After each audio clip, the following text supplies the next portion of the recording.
নমস্কাৰ বন্ধুসকল, মোৰ অন্য এটা ভিডিঅ'লৈ আপোনালোকক স্বাগতম জনাইছোঁ। বন্ধুসকল, আজি আমি আলোচনা কৰিম অসম পুলিচৰ ওপৰত।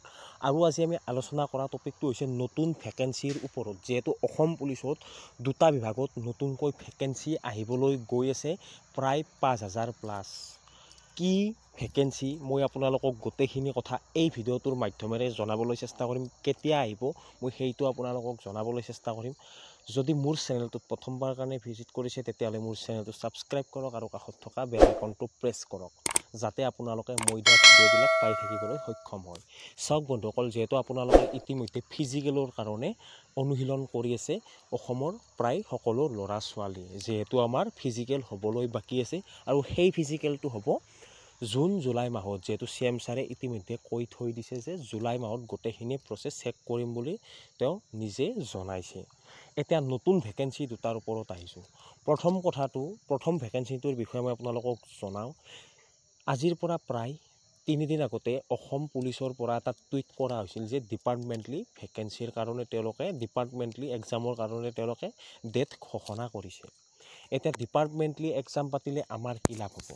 ডিপাৰ্টমেণ্টলি এক্সাম পাতিলে আমাৰ এইটোৱে লাভ হ'ব যে যিখিনি পদৰ আৰক্ষীয়ে SI বা ASI কাৰণে পৰীক্ষাত অনুষ্ঠিত হ'ব, সেই পৰীক্ষাত তেওঁলোকে অংশগ্ৰহণ কৰিব আৰু তেওঁলোকৰ পৰা যিমানখিনি পদ ওলায় সেই পদখিনিত SI আৰু ASIত চাকৰি লাভ কৰিব। আৰু যিমানখিনি পদ ওলায় সেইখিনি পদত তেওঁলোকে নিযুক্তি পাব আৰু নিযুক্তি পোৱাৰ পিছত UBত পদ ওলাব। এইবাৰ UBৰ কাৰণেহে পদসমূহ আহিছে ASI আৰু SIৰ। UBত পদ ওলাব, সেই পদখিনিৰ নতুনকৈ ভেকেঞ্চি ওলাব। কেতিয়া ওলাব মই শেষলৈকে জনাই আছোঁ। দ্বিতীয় নম্বৰ ভেকেঞ্চিটো হৈছে ফৰেষ্ট ডিপাৰ্টমেণ্টৰ ভেকেঞ্চি। এইটো একেবাৰে বিধানসভাত ইতিমধ্যে বিল পাছ হৈ গৈছে।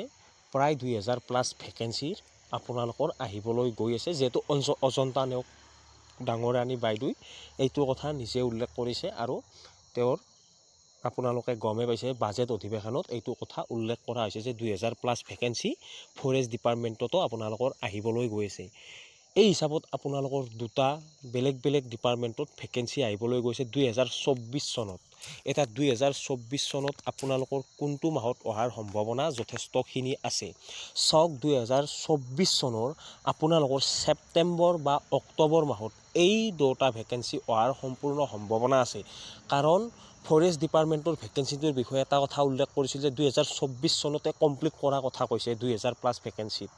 সেইখিনি পদ 2024 চনত কমপ্লিট হ'লেই অক্টোবৰ বা আপোনালোকৰ ছেপ্টেম্বৰ মাহত আহি যোৱাৰ সম্ভাৱনা যথেষ্টখিনি আছে।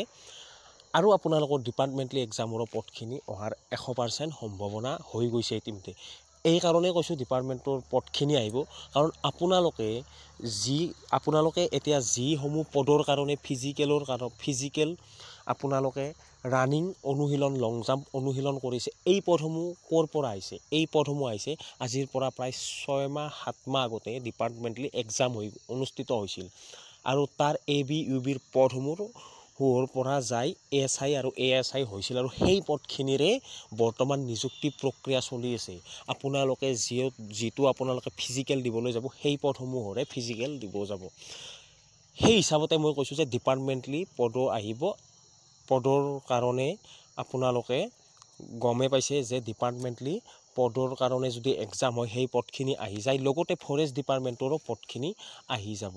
আপোনালোকে গমে পালে কেতিয়া আহিব? ছেপ্টেম্বৰ বা অক্টোবৰ মাহত অহাৰ সম্ভাৱনা যথেষ্টখিনি আছে। যদি আপোনালোকে বিশ্বাস নকৰে, যেতিয়া ডিপাৰ্টমেণ্টলি পদ আহিছিল তেতিয়া মই ভিডিঅ' বনাইছিলোঁ, আপোনালোকক জনাইছিলোঁ যে এনেকুৱা পদ আহিব। তাৰপিছত আপোনালোকে গমে পাইছে যে সেনেকুৱা পদ আহিছে। আপোনালোকে গৈ চাব পাৰে সেই ভিডিঅ'কেইটা।